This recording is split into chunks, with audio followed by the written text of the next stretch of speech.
ఒక్కొక్కడికి ఓ ఇల్లు ఉందనుకోండి, వాడు సంతోషంగా రాత్రి అయ్యేటప్పటికి ఇంట్లోకి వెళ్ళిపోతాడు. ఏ పురుగు పుట్ర కుట్టేస్తాయినని బెంగ ఉండదు. వాడు పడుకోవడానికి ఓ మంచం ఉండాలి, వాడు పడుకుంటే తిరగడానికి ఓ ఫ్యాన్ ఉండాలి, నెల అయ్యేటప్పటికి కరెంటు బిల్లు కట్టడానికి డబ్బు ఉండాలి, తను కడుపు నిండా అన్నం తిని ఒకళ్ళ దగ్గర చెయ్యి చాపవలసిన అవసరం లేకుండా బ్రతకగలగాలి. ఇలాంటివన్నీ కూడా ఉండడాన్ని సంపద అని పిలుస్తారు. ఎన్ని చెప్పాను ఇప్పటికే? దీర్ఘాయుర్దాయము, ఆరోగ్యము, కార్యసాఫల్యము, సంపద. ఈ సంపద వృద్ధి చెందుతూ ఉండాలి. ఎప్పుడు ఏదో తండ్రి గారో తాతగారో సంపాదించి ఇచ్చింది ఎంత ఉందో అంతే వీడు దాని మీద వడ్డీ తినేస్తూ బతకడం కాదు. సంపద వృద్ధి చెందుతూ ఉండాలి, లక్ష్మి వృద్ధి చెందాలి. మెట్ట వేదాంతం చెప్పకూడదు, ఎందుకండి ఇవన్నీ అనకూడదు. వృద్ధి చెందాలి సంపద. అలాగే కోరుకోవాలి, నా ఇంట లక్ష్మి వృద్ధి చెందుగాక అని కోరాలి. కాబట్టి సంపదతో పాటు వృద్ధి, సంపద వృద్ధి చెందడంతో పాటుగా స్థిరత్వము. స్థిరత్వము అంటే 6 నెలలు అన్నీ పోయి 3 నెలలు విపరీతంగా కలిసి వచ్చి అలా ఉండకూడదు. స్థిరత్వం ఉండాలి. అంటే క్రమక్రమంగా ఉండాలి ఆ పెరుగుదల. అందుకని స్థిరత్వం అడగాలి. 7వది వీర్యం అడగాలి. వీర్యము అంటే ఆ మాట జాగ్రత్తగా అర్థం చేసుకోవాలి. యుద్ధంలో అయితే అవతలవాడు తన మీదకి బాణాలు వేస్తున్నప్పుడు తాను చెక్కు చెదరకుండా నిలబడి తాను బాణములు వేసి అవతలవాడిని పడగొడితే వీర్యవంతుడు అంటారు. సామాన్యమైన ధర్మంలో ఆయన వీర్యవంతుడు, ఆయన వీర్యము కలిగిన వాడు అన్న మాటకి అర్థం ఏంటంటే, ఒక్క గురువు గారు చెప్పిన మాటకి తప్ప ప్రతి మాటకి కదిలిపోడు. గురువుగారు ఏం చెప్పారో అది శాసనం, అలాగే బతుకుతాడు. అందుకని ఆయన ఎక్కడికి వెళ్ళనివ్వండి, పాడవడం. మా గురువుగారు నన్ను ఇలా బతకమన్నారు కాబట్టి ఎక్కడికి వెళ్ళండి, గురువుగారు చెప్పినట్టు బతుకుతాడు. ఆయన వల్ల 10 మంది బాగుపడతారు తప్ప ఆ ఎవరో పాడైపోయిన వాళ్లతో ఈయన కూడాడని ఈయన పాడైపోవడం ఉండదు. ఈయన అలాగే ఉంటాడు తప్ప చాలా మంచివాడే కానండి, పాపం ఎవరో వాళ్ళ దగ్గరికి వెళ్ళాడు పాడైపోయాడండి అంటే ఇంకేమిటి? అలా పాడైపోకుండా ఎంతమంది పాడైపోయిన వారి మధ్యలోకి తాను వెళ్ళినా వాళ్ళని బాగు చేస్తాడు తప్ప తాను మాత్రం పాడవడం. అలా నిలబడగలిగితే వీర్యవంతుడంటారు. ఈ లక్షణం లేదనుకోండి, ఇంట్లో ఎంత పేరు ప్రఖ్యాతులు గణించినటువంటి వారు ఉన్నప్పటికీ కూడా ఆయన పేరు ప్రఖ్యాతులు కూడా నశించిపోతాయి వంశంలో పుట్టిన వాళ్ళ వల్ల. వాళ్ళ తాత ఎంత పేరు ప్రఖ్యాతులు సంపాదించాడండి, ఎంత మహానుభావుడండి, వీడు దౌర్భాగ్యుడు మనవడు పుట్టాడు అంటారు. అందుకే పెద్దవాళ్ళు పూజ చేస్తూ అడగాలి, నా వంశంలో వచ్చేటటువంటి వాళ్ళు వీర్యవంతులై ఉండాలి అని అడగాలి. అందుకే తన కుటుంబం కోసం ఈ 7 అడగాలి. తన కోసం అడిగేది ధర్మ అర్థ కామ మోక్షములు మొట్టమొదట అడగాలి. ధర్మ అంటే భగవంతుడు ఎలా బ్రతకమని చెప్పాడో అలాగే బ్రతకగలిగినటువంటి ధైర్యం నాకు కలగాలి, అది ధర్మము. అర్థము, నేను డబ్బు సంపాదించాలి కానీ ధర్మం విడిచిపెట్టిన డబ్బు కాకూడదు. నేను డబ్బు ఖర్చు పెట్టాలి కానీ అది అధర్మం కోసం మాత్రం కాకూడదు. డబ్బు సంపాదించినా డబ్బు ఖర్చు పెట్టినా అర్థంతో ముడి విడిపోకూడదు, ధర్మంతో ముడి విడిపోకూడదు, ధర్మంతో ముడిపడి ఉండాలి. అందుకని ధర్మ అర్థ కామ. కోరిక పుట్టకుండా ఎలా ఉంటుంది మనిషికి? కోరిక పుడుతుంది కానీ పుట్టినటువంటి కోరిక ధర్మబద్ధము కాకపోతే నీ తీర్చుకోను అని నిలబడగలిగిన శక్తి ఉండాలి. ఇది ధర్మచట్రంలోకి ఇముడుతుందా? నాకో చక్రకేళి అరటిపండు తినాలనిపించింది. చక్రకేళి అరటిపండు చేత్తో పట్టుకుని తొక్క విప్పి ఉమామహేశ్వర పరబ్రహ్మార్పణమస్తు అనుకుని తిన్నాను. ఏమీ తప్పులేదు. అరటిపండు తింటే తప్పెక్కడొచ్చిందండి? ధర్మం ఒప్పుకుంటుంది. ఓ చక్కెర పొంగల్ తినాలనిపించింది, ఈశ్వరుడికి నైవేద్యం పెట్టి ప్రసాదంగా తిన్నాను, ఒకరికి పెట్టాను, నేను తిన్నాను. ఓ ఇల్లు కట్టుకోవాలనిపించింది, తప్పేమిటి? పెళ్లి చేసుకుందాం అనిపించింది, తప్పేమిటి? పిల్లల్ని కనాలనిపించింది, తప్పేమిటి? కడుపున పుట్టిన కూతురికి పెళ్లి చెయ్యాలనిపించింది, తప్పేమిటి? కొడుక్కి ఉపనయనం చేద్దాం అనిపించింది, తప్పేమిటి? నా పిల్లలు వృద్ధిలోకి రావాలనిపించింది, తప్పేమిటి? అవి ఉండవలసిన కోరికలు, అంతేకాని మెట్ట వేదాంతం అంటారు. గృహస్థాశ్రమంలో ఉండి అబ్బాయి పిల్లలు ఎందుకండి, అబ్బాయి డబ్బు ఎందుకండి, ఇల్లు ఎందుకండి అనకూడదు, తప్పది. చాలామంది తెలియక మెట్ట వేదాంతం మాటలు మాట్లాడుతుంటారు. అలా మాట్లాడకూడదని చెప్పింది శాస్త్రం. నువ్వు ఎక్కడున్నావో దానికి తగినవే అడగాలి. అలా అడగడం చేత కాకపోతే ఈ 16 నామాలు చెప్పాలి. ఇవేవి మాకు అడగడం రాదండి, అసలు ఈ క్రమం కూడా మాకు తెలియదు, ఎవరి కోసం ఎన్ని అడగాలో మాకేం తెలుసండి అంటావా? ఇవన్నీ చేత కాకపోతే కనీసం ఆ 16 నామాల శ్లోకం చెప్పాలి. అందుకని ధర్మ అర్థ కామ ఏ కోరిక తీర్చుకోవచ్చని భగవంతుడు చెప్పాడో ఆ కోరిక తీర్చుకోవడము దోషము కాదు. ఏది తీర్చుకోకూడదని ఈశ్వరుడు చెప్పాడో దాని జోలికి వెళ్ళకూడదు. సృష్టిలోనే కొన్ని పదార్థాలు ఉంటాయి, అవి పుచ్చుకోకూడదు అని ఈశ్వరుడు చెప్పాడు. ఏది పుచ్చుకోవద్దు అని ఈశ్వరుడు చెప్పాడో దాన్ని పుచ్చుకోకూడదు. ఏది చెయ్యవద్దు అని ఈశ్వరుడు చెప్పాడో దాన్ని చెయ్యకూడదు, దానికి నిగ్రహం కావాలి. ఏది చెయ్యమని చెప్పాడో అది చెయ్యడానికి నమ్మకం కావాలి. అందుకే భయభక్తులు ఉన్నాయండి ఆయనకంటారు. భయము అంటే కనీసంలో కనీసం ఏమిటంటే ఇలా చేస్తే నన్ను శిక్షిస్తారు అనుకుని భయపడితే దాన్ని భయం అంటారు. ఒరే ఇవాళ ఈశ్వరుడు వద్దన్న పని చేసేస్తున్నాను, బాగానే ఉంది, ఏదో ఓ పావు గంటో అరగంటో గంటో 2 గంటలో లేకపోతే 10 ఏళ్ళలో 25 ఏళ్ళలో సంతోషంగా ఉంటుంది. ఎక్కడో దొంగతనం చేసి పట్టుకొచ్చా 25 లక్షలు, పాపం వాళ్ళకి తెలియదు. ఓ 20 ఏళ్ళు సంతోషంగా గడిపేశా 25 లక్షలతోటి. కానీ ఎప్పుడో అప్పుడు ఈ శరీరానికి వృద్ధాప్యం వస్తుందా? ఈ శరీరంలోంచి జీవుడు విడిపోతాడా? విడిపోయిన తర్వాత భగవంతుడి దగ్గర నిలబడతాడా? నిలబడ్డ తర్వాత ఆయన అడుగుతాడా నువ్వేం చేశావురా అని? నాకు తెలీదా నువ్వు ఎక్కడి నుంచి పట్టుకొచ్చావో, తప్పు చేసావా లేదా అని అడుగుతాడు.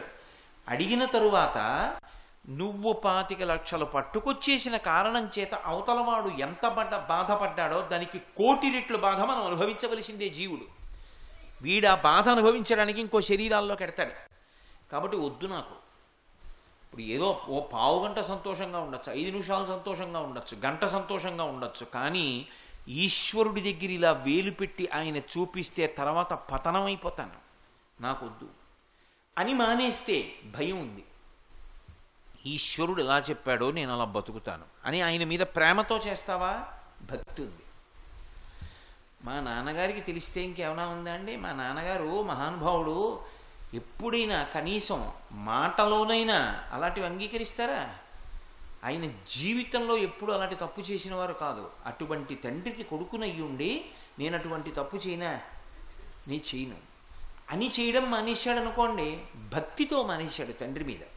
మా నాన్నగారికి తెలిస్తే చంపేస్తారు, ఇప్పుడు కాదు 25 ఏళ్ల తర్వాత తెలిసినా సరే చంపేస్తాడు ఆయన. ఒప్పుకోడు. చంపేస్తాడంటే నిజంగా చంపేస్తాడని కాదు, మా నాన్నగారు శిక్షిస్తారు, ఒప్పుకోరు. దీన్ని భయంతో మానేశాడు. నువ్వు భయంతోనైనా మానేయి, భక్తితోనైనా మానేయి. భయము భక్తి. అందుకే చూడండి, ఏమి రా వాడి విచ్చలవిడితనం, వాడికి భయభక్తులు లేవా అంటారు. వాడికి భయం లేదు, భక్తి లేదు. వాడే కాదు పాడయ్యేది, వాడు 10 మందిని పాడు చేసేస్తాడు. అందుకే ఈ భయము భక్తి అన్నవి లేవనుకోండి, వాడు వాడితో వదిలిపెట్టడు. వంశంలో వచ్చినటువంటి వాడి వల్ల ఏమైపోతుందంటే కుపుత్రేణం వయో నష్టం జన్మ నష్టం కుభార్యయా అన్నారు వ్యాసుల వారు. ఎంత పుణ్యం చేసిన వాళ్ళు కానివ్వండి, పరమ దౌర్భాగ్యుడైనటువంటి వాడు వంశంలో పుడితే అంతకుముందు 7 తరాల వాడు స్వర్గంలో ఉన్న వాళ్ళని కూడా లాగేసి నరకానికి పంపిస్తారు. నీ వంశంలో ఇటువంటి నీచుడు పుట్టాడు, అందుకని నిన్ను నరకానికి పంపిస్తున్నావు అంటారు. అందుకే 7 తరాలు అటు ఇటు చూసి పిల్లనిచ్చారంటారు. అందుకే వీర్యవంతులు కావాలి అని అడగాలి పిల్లలు. చెడు వైపుకి వెళ్ళని వాళ్ళు కావాలి స్వామి నా బిడ్డలు. నా బిడ్డలే కాదు, నా వంశం అలా ఉండాలని కోరాలి.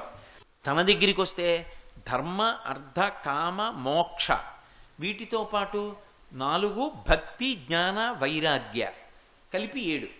నాకు భక్తి కావాలి. ఇప్పుడే కదా మీతో చెప్పా భయభక్తుల గురించి. నాకు భక్తి ఉండాలి.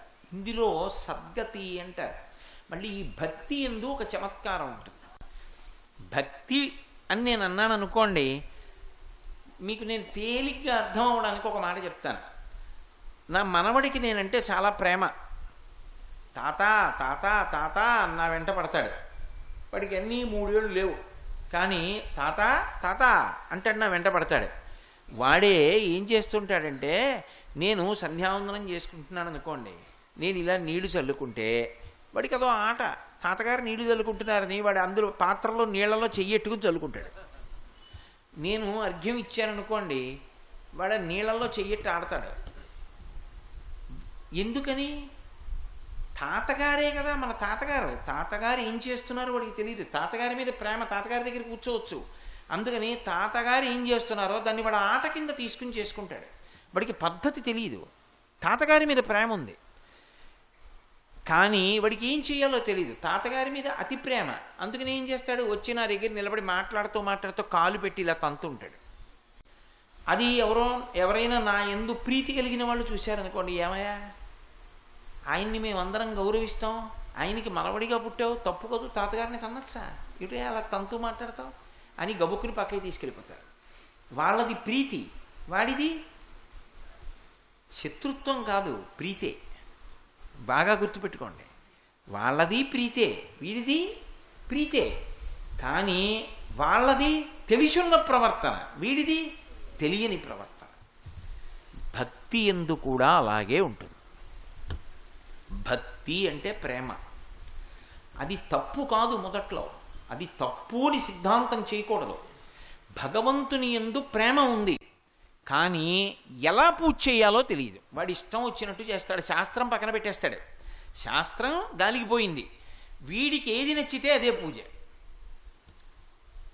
అది ఎక్కడుండాలి మొదట్లో.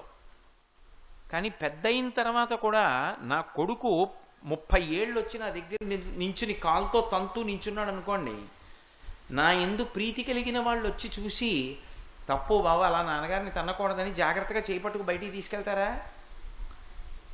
నేను లోపలికి వెళ్ళిన తర్వాత బయటికి పిడిచి ఈడ్చి గోప మీద కొడతారు. బుద్ధుందా నీకు? ఎటువంటి వాడు నీ తండ్రి? కాలుతో తంతు మాట్లాడతావా? ఆయన చెప్పకపోవచ్చు, ఆయనకి మేము బిడ్డల్లాంటి వాళ్ళం, శిష్యులం, ఒళ్ళు దగ్గర పెట్టుకో, ఎప్పుడు అలా తన్నకు తండ్రిని అని చెప్తారు. ఎందుకని? ఒక పరిణితి వచ్చిన తర్వాత ఇంక అలా చేయకూడదు కాబట్టి. అలాగే పూజ ఒక స్థాయిలో తెలియనప్పుడు ప్రారంభంలో శాస్త్రం పక్కన పెట్టి చేశాడు. ఇప్పుడు అలా చేయడానికి కాదు, తర్వాత దిద్దుకుని శాస్త్రీయంగానే చెయ్యాలి పూజ. అది కూడా దాటిపోతే ఇంకా పూజ ఉండదు. తనలో తాను రమిస్తూ ఇక్కడే సోహం భావేన పూజయేత్, అంతర్ముఖ సమారాధ్యా బహిర్ముఖ సుదుర్లభ, అంతటా భగవంతుణ్ణే చూస్తాడు. ఇక పూజామందిరంలో భగవంతుడు కాదు, అసలు భగవంతుడు కాని ప్రదేశం కనపడదు. తనని కొట్టిన వాళ్ళలో కూడా భగవంతుడే కనపడతాడు. రామకృష్ణ పరమహంస శిష్యుడు అలా వెళ్ళిపోతుంటే ఒక ఐశ్వర్యవంతుడు ఆవుని కొడుతూ కనపడ్డాడు. అతను గబగబా పరిగెత్తుకెళ్ళి, అయ్యో ఎందుకండి అలా కొడతారు, ఆవుని కొట్టకూడదు, ఆవు పరదైవం అన్నాడు. ఆవుని కొట్టకపోతే నిన్ను కొట్టను రా అన్నాడు. నన్ను కొట్టండి, ఆవుని కొట్టకండి అన్నాడు. అయితే నిన్ను కొడతాను ఒంగోమ్మని అతన్ని కొట్టాడు, ఆ పిల్లాన్ని. బ్రహ్మచారి పాపం స్పృహ తప్పి పడిపోయాడు. పడిపోతే అటుగా మిగిలిన శిష్యులు వెళ్తున్నారు. అయ్యయ్యో మన తోటి బ్రహ్మచారిని కొట్టేశాడు వీడు, పడిపోయాడు స్పృహ తప్పని చెప్పి గబగబా వెళ్ళి చేతుల మీద ఆశ్రమానికి తీసుకొచ్చారు, పడుకోబెట్టారు. ముఖం మీద నీళ్లు చల్లారు. కొద్దిగా తెలివి వచ్చింది. దెబ్బ తల మీద కానీ తగిలిందా ఏమీ, అసలు జ్ఞాపకం ఉందా, స్పృహ ఉందా, లేకపోతే ఏ సంధిలోకి వెళ్ళిపోయాడా అని అనుమానం వచ్చి కొంచెం పాలు పట్టారు. పట్టి మేమెవరం అన్నారు. అతను అన్నాడు నవ్వి, ఇందాక నన్ను కర్ర పెట్టి కొట్టినట్టు పరమేశ్వరుడే ఇప్పుడు నాకు ముఖం మీద నీళ్లు జల్లి పాలు పడుతున్న స్నేహితుడి రూపంలో ఉన్న పరమేశ్వరుడు అన్నాడు. అంటే కొట్టినవాడు ఈశ్వరుడు, పెట్టినవాడు ఈశ్వరుడు తప్ప పరమేశ్వరుడు కానిది ఉందా? ఉండదు. అంతటా ఈశ్వరుణ్ణే చూస్తాడు. ఓసారి వివేకానందుడు రామకృష్ణ పరమహంస దగ్గరికి వెళ్ళి మాట అడిగాడు. ఏమంటే వాడికి దేవుడున్నాడని ఎంత చెప్పినా వాడు వింటలేదు, దేవుడు లేడంటున్నాడు, మూర్ఖుడు, వాడిలో కూడా నారాయణుడు ఉంటాడా అన్నాడు. అంటే ఆయన అన్నారు, లేడనకు, వాడిలోనూ ఉన్నాడు, అప్పుడు వాడిలో ఉన్నవాడు మూర్ఖనారాయణుడు అన్నారు తప్ప లేడనకు ఉన్నాడు ఈశ్వరుడు. అది పెద్దల యొక్క లక్షణం. ఆ జ్ఞానం వచ్చిన తరువాత ఇక పూజామందిరంతో సంబంధం ఉండదు. అంతటా అంతర్బహిశ్చ తత్సర్వం వ్యాప్య నారాయణ స్థిత, అంతటా భగవంతుణ్ణే చూస్తారు.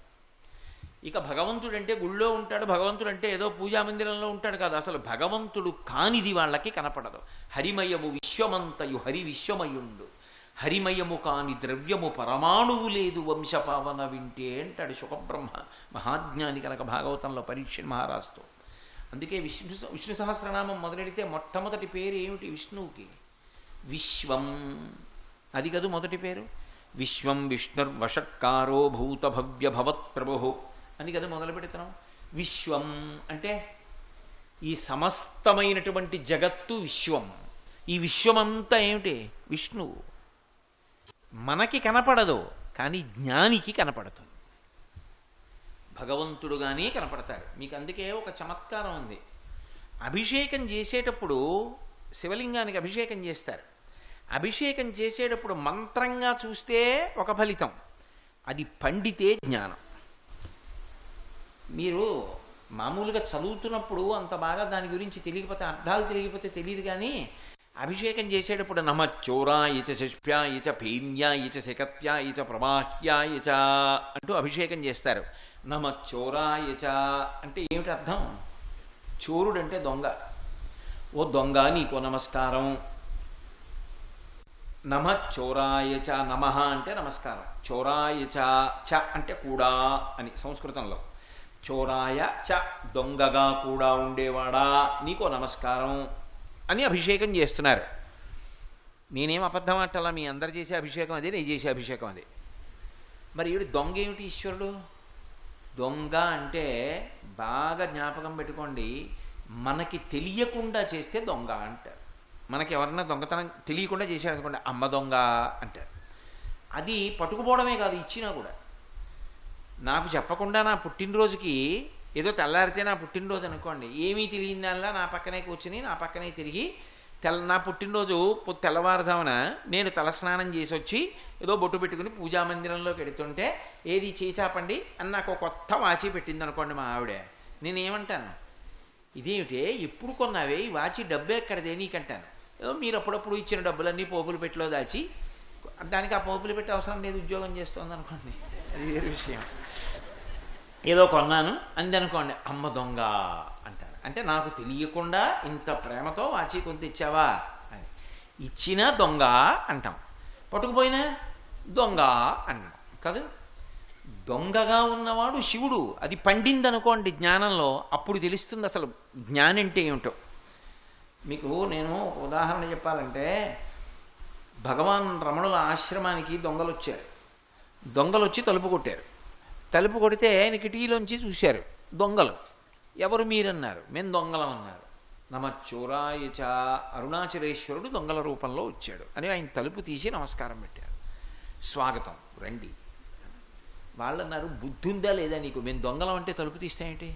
తలుపు వేసుకుని అరు, మేము తలుపులు పగలగొట్టుకుని వస్తాం, లేకపోతే మేము మా వృత్తికి తృప్తి ఉండదు మాకు, అలా నువ్వు పిలిస్తే వస్తే అన్నారు. ఆయన అన్నారు, ఎందుకు? నాకు మీరు పరమేశ్వర స్వరూపం. నమచ్చోరాయ చ, అరుణాచలేశ్వరుడు మీ రూపంలో వచ్చాడు, రండి, మీకేం కావాలో తీసుకెళ్ళండి. నీకు బుద్ధి ఉందా లేదా? అదేమిటి అలా పట్టుకెళ్ళడానికి మేము ఏమైనా విరాళం కోసం వచ్చామా? మేము అలా రాము, తలుపు వేసేసుకో, మీ ఇష్టం, మీకు ఎలా తృప్తి అయితే అలా తలుపు వేసేసుకోండి. వాళ్ళు దొంగ దొంగ అని అరవమన్నారు. ఆయన అన్నారు, నేను అరవను, నాకు మీరంటే మహాభక్తి, నమస్కారం చేస్తూ నిలబడతాను, మీరు ఏం చేస్తే చేసుకోండి, మీ తృప్తిని బట్టి మీరు చేసుకోండి అన్నారు. ఆయన వాళ్ళల్లో పరమేశ్వరుణ్ణి చూస్తూ నించున్నారు. వాళ్ళు ఆ ఉన్న తలుపు పగలగొట్టుకు లోపలికి వచ్చారు. ఏముంటుంది అందులో? మట్టి పిడత ఉందంతే. లోపలికి వచ్చారు. లోపలికి వచ్చిన తర్వాత ఆయన అలా నిలబడ్డారు నమస్కారం చేస్తూ. నిలబడితే, నీకు బుద్ధి ఉందా లేదా? మేము దొంగలం కదా, నువ్వు పారిపోవాలి కదా అన్నారు. ఎందుకు? మీరు పరమేశ్వరుడు కదా, పారిపోవడం ఎందుకు? నమస్కారం పెడతానంటారు ఆయన. అంటే నీకు బుద్ధి లేదని వాళ్ళు ఏం చేశారంటే పెద్ద దుడ్డు కర్ర తీసుకుని ఆయన తొడల మీద కొట్టారు గట్టిగా. కొట్టే ఇంతంత తట్లు తేరిపోయి పోతావా పోవా అన్నారు. మీకు నేను వెళ్ళిపోతే సంతోషం అయితే స్వామి ఇప్పుడే బయలుదేరుతున్నాను, ఈశ్వరా సెలవు అని నమస్కారం పెట్టి వెళ్ళి అక్కడ కూర్చున్నారు అరువు మీద. ఆయన అంతేవాసులు వచ్చి పక్కన కూర్చుని అన్నారు, అయ్యయ్యయ్యో భగవన్. ఆయన గోచి పెట్టుకునేవారు అంతే. తొడలు ఇంతంత తట్లు తేరిపోయాయి, మాకు ఒక్క అవకాశం ఇవ్వండి, అనండి, తలలు పగలగొట్టేస్తాం ఆ దొంగలదన్నారు. ఆయన అన్నారు, నేను అన్నం తింటున్నప్పుడు నా పళ్ళ మధ్యలో నాలిక పడింది అనుకోండి, అంత సున్నితమైన నాలుకని కొరికేశారు దిక్కుమాలిన పళ్ళలారా అని పళ్ళు పీకేస్తానా? ఆ పళ్ళు కఠినంగా ఉంటాయని తెలియదే వెళ్ళి వాటి మధ్యలో ఎందుకు దూరేవని నాలుకని కొడతానా? రెండూ చేయను అని ఓర్చుకుని ఊరుకుంటాను. ఎందుకని? పళ్ళు నావే, నాలిక నాదే. ఇలా ఓదార్పు మాటలు మాట్లాడుతున్న మీరు అరుణాచలేశ్వరుడే, దొంగ అరుణాచలేశ్వరుడే, నాకు ఈశ్వరుడు కాని వాళ్ళు ఎవరూ కనపట్టలేదన్నారు. అది జ్ఞాని అంటే. జ్ఞానులందరూ ఒక్క స్థాయిలోనే ఉంటారు. అందులో పెద్ద స్థాయి చిన్న స్థాయి ఉండవు ఇంకా. అందుకే మహానుభావుడి యొక్క లీలలు అలా ఉంటాయి. కాబట్టి జ్ఞానికి ఇక పూజామందిరంతో సంబంధం ఉండదు. అంతటా ఈశ్వరుడు కనపడుతూ ఉంటాడు. అలా అంతటా ఈశ్వరుడు కనబడగలిగినటువంటి స్థితికి ఎదిగిపోయాడు అనుకోండి, అప్పుడు ఆయన అద్భుతమైనటువంటి స్థాయికి వెళ్ళిపోయాడు అంటారు. దాన్ని సద్గతి అంటారు. సద్గతి అంటే గతి అంటే నడక. సత్ అంటే పరమేశ్వరుడు. ఎటువైపు నడవాలో అటువైపు నడవాలి. ఆ నడకకి ముందు ప్రారంభం ఎక్కడ అంటే ఏది మంచి ఏది చెడు తెలియాలి. ఇది చెడు అటు వెళ్లకుండా నిభాయించుకోగలిగిన శక్తి ఉండాలి. ఇది చెడు అని తెలిసిన వాళ్ళు చాలామంది ఉంటారు. తప్పు చేసే వాళ్ళందరూ ఇది తప్పని తెలియక చేస్తున్నారని మీరు అనుకోకండి. వాళ్ళకది తప్పని తెలుసు. తెలిసి ఎందుకు చేస్తున్నాడు అంటే అది తప్పని తెలిసి చెయ్యకుండా ఉండలేనటువంటి బలహీనత. ఒకడు అది తప్పు అని తెలిసిన తర్వాత ఇక అది చేయకుండా నిభాయించుకున్నాడు. కాబట్టి రెండు మెట్లు ఉంటాయి. అసలు తప్పేది ఒప్పేది. తప్పని తెలుసున్న తర్వాత ఇక దాని జోలికి వెళ్లకుండా ఉండగలగడం. ఒప్పు అని తెలుసున్న తర్వాత అది చెయ్యకుండా ఆగిపోకుండా నిలబడగలగడం. అంటే అది చేస్తూ ఉండగలగడం. ఒప్పుని చెయ్యాలి, తప్పుని చెయ్యకుండా ఉండాలి. బలవంతంగా నిగ్రహించుకోవడం కాదు. తప్పు చేస్తే సంతోషంగా ఉంటుందనిపించినా సరే చెయ్యకుండా ఉండగలగాలి. ఈ శక్తి మనంత మనకి కాదు, వినాయకుడి కాళ్ళు పట్టుకుంటే అనుగ్రహిస్తాడు అని సద్గతి అక్కడ మొదలు. మంచి చెడుల మధ్య వివక్ష తెలిసి ఏది మంచో దాని యందు పూనిక, ఏది చెడో దాని యందు అనురక్తి లేకపోవడం, లేకుండా మంచిని మాత్రమే పట్టుకుని ముందుకు వెళ్ళిపోతూ ఉండడం. అలా వెళ్ళగా వెళ్ళగా ఉపాసన క్రమాన్ని దిద్దుతాడు. దిద్ది చిట్ట చివరికి పండిపోయే స్థితికి వచ్చేటప్పటికి అంతటా బ్రహ్మాన్ని చూడగలిగినటువంటి స్థితికి ఎదిగిపోతాడు. అప్పుడు నమచ్చోరాయచ శిష్ప్యాయచ పేన్యాయచ శకత్యాయచ ప్రవాహ్యాయచ. మెరుపు పరమేశ్వరుడే. అదేమిటండి మెరుపు పరమేశ్వరుడేమిటి అంటే ఒక విషయం చెప్తారు. ఓ తల్లి పిల్లవాడిని స్కూలుకి పంపిస్తూ రోజు ఓ మాట చెప్పేది. అమ్మ నువ్వు రామ్మ, అమ్మ నువ్వు రామ్మ అని ఏడుస్తుంటే, నాన్న నిన్ను నన్ను కూడా చూసేవాడు భగవంతుడు. ఎప్పుడూ భగవంతుడు నిన్ను చూస్తూనే ఉంటాడురా, నిన్ను కాపాడుతూనే ఉంటాడు. ఎందుకు బెంగపెట్టుకుంటావు? ఇంట్లో నన్ను కాపాడతాడు, స్కూల్లో నిన్ను కాపాడతాడు. దేవుడు ఉన్నాడు నాన్న అంటుండేది. నిన్ను చూసి ఎప్పుడు సంతోషంగా నవ్వుతూ ఉంటాడు భగవంతుడు, వెళ్ళిరా అనేది. సర్వం శ్రీ ఉమామహేశ్వర పరబ్రహ్మార్పణమస్తు. స్వస్తి.